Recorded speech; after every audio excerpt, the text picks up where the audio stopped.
मध्य प्रदेश में 28 सीटों पर उपचुनाव है और कांग्रेस हो या बीजेपी दोनों ही राजनीतिक पार्टियां अपना पूरा दमखम लगा रही है।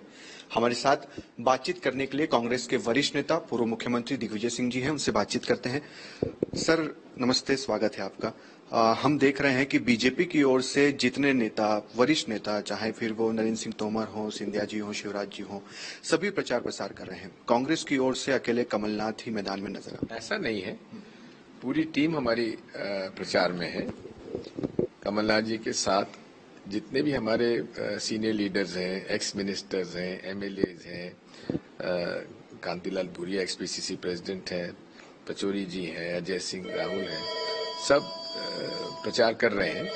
ऐसा नहीं, पूरी टीम काम कर रही है।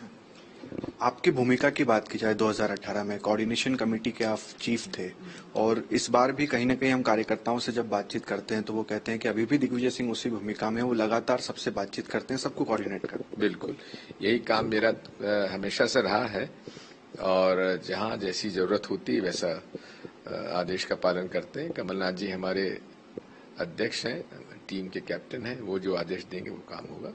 मगर सर प्रचार प्रसार में इतनी दूरी क्यों रखते हैं? मैं बिल्कुल नहीं रखता। मैं रोज तो आपसे मुलाकात कर रहा हूँ, प्रेस में अपना स्टेटमेंट दे रहा हूँ, सोशल मीडिया पे अपना काम कर रहा हूँ और अब जहाँ जरूरत पड़ेगी वहाँ प्रचार करने भी जाऊंगा।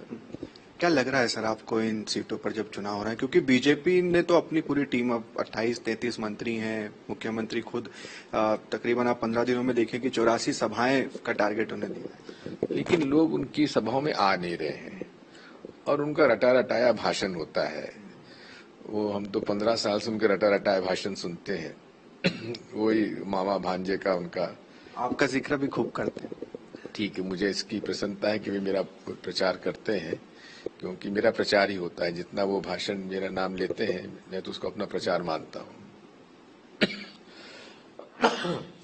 तो इसलिए मुझे आपत्ति नहीं है, लेकिन जनता ने मन बना लिया है। मैं जो माहौल देख रहा हूं उसी प्रकार का माहौल है जिस प्रकार 77 के चुनाव में, जब मैं चुनाव लड़ा था तो जनता पार्टी की लहर थी, जनता कांग्रेस को हराना चाह रही थी।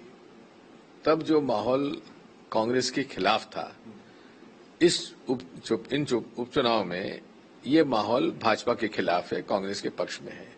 लोग बाग अपने आप को ठगा महसूस कर रही है।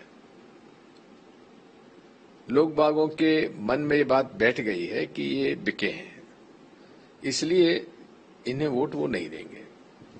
कल कमलनाथ जी डबरा में एक चुनावी सभा कर रहे थे। इमरती देवी का नाम तो नहीं लिया, मगर उन्होंने बीजेपी प्रत्याशी कहा और आइटम शब्द कहा, जिसके बाद बीजेपी ने आज मौन प्रदर्शन किया पूरे प्रदेश में, जिसमें सिंधिया जी ने इंदौर में किया, बीडी शर्मा ने ग्वालियर में किया। मैं नहीं जानता कि कमलनाथ जी ने अपने भाषण में किसका और किसके संदर्भ में ये भाषण, ये वाक्य कही है, ये शब्द कहे।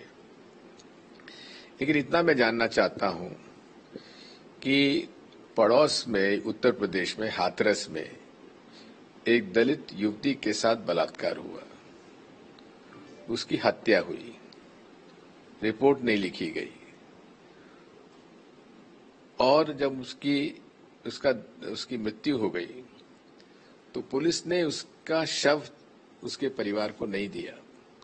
यहां तक कि उसका दाह संस्कार भी पुलिस ने कर दिया और पूरे परिवार को घर में बंद कर दिया। महिलाएं बिलखती रहीं, रोती रहीं, उन्होंने एम्बुलेंस रोक लिया, लेकिन ऐसा कोई प्रमाण आज तक हमने नहीं देखा जहां किसी युवती के साथ बलात्कार होने के बाद उसकी मृत्यु हो जाती है तो उसके परिवारजनों को उसके दाह संस्कार से भी रोका गया हो। मैं तुलना करता हूं निर्भया कांड की दिल्ली में। उसका इलाज कराने के लिए केंद्र सरकार ने पूरे परिवार को सिंगापुर भेजा, पूरा खर्चा उठाया और जब उसका वहां देहांत हो गया, उसकी बॉडी आई तो स्वयं doctor Manmohan Singh, prime minister of India, और सोनिया गांधी जी, हमारे अध्यक्ष, सीबीआई की अध्यक्ष, वो एयरपोर्ट गए उसकी बॉडी को रिसीव करने के लिए और पूरे उसके परिवार के साथ खड़े रहे। और दूसरा ये हुआ मोनिका के साथ, जहां पूरी यूपी की भाजपा बलारियों को बचाने में लग गई। स्वयं भाजपा के स्थानीय विधायक ने खुलकर बलात्कारियों का साथ और समर्थन किया। पुलिस ने दाह संस्कार नहीं होने दिया। ये पूरा प्रचार किया कि बलात्कार हुआ ही नहीं। ये आप समझ सकते हैं कि वो मानसिकता से ये लोग ग्रस्त हैं। तब ये क्यों चुप रहे? तब इनको दया नहीं आई। युवती के साथ बलात्कार हुआ, मीडिया को भी 2 दिन नहीं, 2 दिन मीडिया को नहीं घुसने दिया। तब शिवराज सिंह चौहान एक शब्द नहीं बोले। उसके महिला के समर्थन में, उस युवती के समर्थन में भाजपा क्यों नहीं उतरी? अभी अगर किसी ने किसी के लिए कुछ भी कह दिया हो, ठीक है, उसका इतना बवंडर। इनके पास कोई मुद्दा तो है नहीं, केवल नाटक, नौटंकी। और जिस प्रकार से मदारी नाटक करता है, वैसा नाटक शिवराज कर रहे हैं। कहीं घुटने टेक के दंडवत करते हैं, कहीं भाजपा के में गए प्रद्युमन सिंह मंत्री जो हैं, वो उनके पैर छूते हैं तो उनके कहते नहीं, सामने मंच पे आके फिर से एक बार पैर छुओ। ये तो, और ये जो जिस प्रकार का ये नाटक नौटंकी कर रहे हैं चुनाव, इनके पास मुद्दे नहीं है। वो तो घुटने टेकने पर बोलते हैं कि वो तो अब सभा शुरू होगी या खत्म होगी, जनता को प्रणाम करेंगे, नमन करेंगे, क्योंकि ऐसी बीजेपी की संस्कृति है, कांग्रेस की ऐसी संस्कृति। हमने आज तक नहीं देखा। आज तक नरेंद्र मोदी कभी इस तरह से घुटने टेके? उन्होंने शिवराज को भी 15 साल से मुख्यमंत्री हैं, उन्होंने पहली बार घुटना टेका है। पहले कभी किया है क्या? तो अब तो 3 तारीख तो लेट जाएंगे, साष्टांग करेंगे, देख लेना तुम। सर, ज्योतिरादित्य सिंधिया किसानों की बात करते हैं, किसान कर्ज माफी की। अब कल उनकी सभा थी, वहां पर एक किसान की हार्ट अटैक से मौत हो गई। 1 मिनट का मौन रखा और उसके बाद सभा चलती रही। मुझे दुख है। यही ज्योतिरादित्य सिंधिया जी हैं जो कि इसी साल के फरवरी में ये बात कहते थे कि अगर कर्जा माफ नहीं होगा तो मैं सड़कों पे उतरूंगा। अब वे चले गए भाजपा में, भाजपा की सरकार बन गई। वहां के किसान मंत्री कमल पटेल कहते हैं कि किसान का कर्जा माफ करना तो एक पाप होगा। 1 जून को तीसरी किश्त माफ होनी थी, नहीं हुई। अब ज्योतिरादित्य सिंधिया जी क्यों चुप हैं? जो घटना खंडवा में हुई, ये असंवेदनशीलता की पराकाष्ठा है। उनके सभा में आया जीवन सिंह, सभा सुनने आया, उनके भाषण सुनने आया, हो सकता है उन्हीं की पार्टी का कार्यकर्ता हो। उसकी डेड बॉडी पंडाल में है और कोई वहां पे एक अविगत के पास उस व्यक्ति के शरीर के पास बैठा है, कुर्सियां खाली पड़ी हैं, भाषण चल रहा है। क्या ये उनको ये शोभा देता है?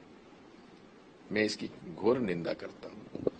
आज मंत्री बिसाहूलाल सिंह की ओर से भी कांग्रेस प्रत्याशी की पत्नी को लेकर एक बेहद विवादित बयान जो है वो सामने। ये देखिए, सब लोग जो हारने की स्थिति बनती है तो इसी प्रकार की बातें लोग करते हैं।